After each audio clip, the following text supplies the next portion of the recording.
Hello friends, எல்லோரும் நல்லா இருக்கீங்களா? இன்று நம்ம பார்க்க போகிறது ஒரு கதை. அந்த கதையில் ஒரு நரி அடிபட்டு ஒரு இடத்துல படுத்து கிடக்கு. அதாவது அதை யாரோ அடிச்சிட்டாங்க, 2 காலும் இல்லை அதுக்கு, அதனால் எந்திரிச்சு போக முடியாத ஒரு இடத்துல படுத்து கிடக்கு. அதுக்கு சாப்பாட்டுக்கெலாம் இல்லை, எங்கேயும் போய் இறையெல்லாம் தேட முடியாது. பேசாமல் ஒரு இடத்துல படுத்துக்கிட்டு பார்த்துக்கிட்டே இருக்கு. இதை ஒரு முனிவர் பார்த்துக்கிட்டே இருக்கார். என்னடா இது இப்படி படுத்துருக்கே, இதுக்கு சாப்பாடெலாம் என்ன செய்யும் அப்படின்னு கேள, அப்போ ஒரு சிங்கம் வருது. அந்த சிங்கம் ஒரு மாமிசத்தை கொண்டு அந்த நரிக்கிட்ட கொடுக்குது. அந்த நரி அதை சாப்பிட்ருது. சாப்பிட்டோன்னே என்ன ஆயிடுச்சு, இப்போது அதுக்கு பசி ஆடிடுச்சு. அந்த சிங்கம் அதை அவர் ஆச்சரியத்தோடு பார்க்குறாரு. அந்த முனிவர் என்ன பார்க்குறாரு, ஆச்சரியப்படுறார்.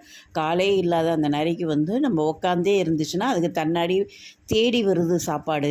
அதுமாதிரி நம்மளும் உட்காந்து ஒரு இடத்துல தியானம் பண்ணோம்னா நம்மளுக்கு எல்லாமே தேடி வரும் அப்படின்னு சொல்லிட்டு ஒரே இடத்துல உட்காந்து தியானம் பண்ணிக்கிட்டே இருக்கார். அது நரிக்கு மாரி நம்மளுக்கும் கிடைக்கும்னு சொல்லிட்டு. ஆனால் அதாவது 2-3 நாள் ஆகிடுது, 4 நாள் ஆகிடுது, அவருக்கு யாருமே சாப்பாடெலாம் கொடுக்கல, ஒன்றுமே செய்யலை. அவருக்கு ரொம்ப பசி, அதில் சுருண்டு கிடந்துடுறாரு.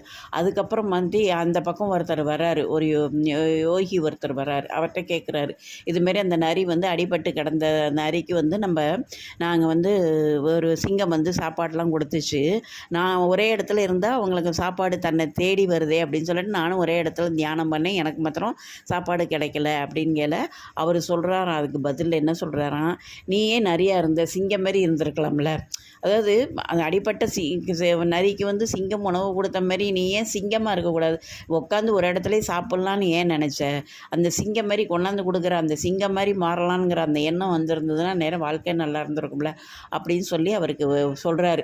எப்போதுமே நம்ம நரியாக இருக்கணும்னு ஆசைப்படக்கூடாது. அடுத்தவங்களுக்கு உதவி செஞ்சு நல்லது நினைக்கிற அந்த சிங்கமாக இருந்தோம்னா நம்ம வாழ்க்கையில் பல விஷயங்களை நம்ம சாதிக்கலாம் அப்படிங்கிறது தான் இந்த கதையோட கருத்து. இது ரொம்ப நல்லா இருந்துச்சு. இந்த கதை கேட்குறதுக்கும் படிக்கிறதுக்கும் ரொம்ப நல்லா இருந்துச்சு. அதை தான் உங்கள்கிட்ட ஷேர் பண்ணிக்கலாம்.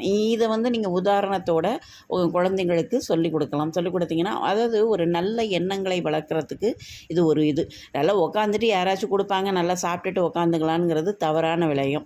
நம்மளும் உழைச்சி நம்மளுக்கு யாராச்சும் மற்றவங்களும் உதவி செய்கிறது தான் நல்ல ஒரு விஷயம் அப்படிங்கிறது தான் இந்த கதையோட கருத்து.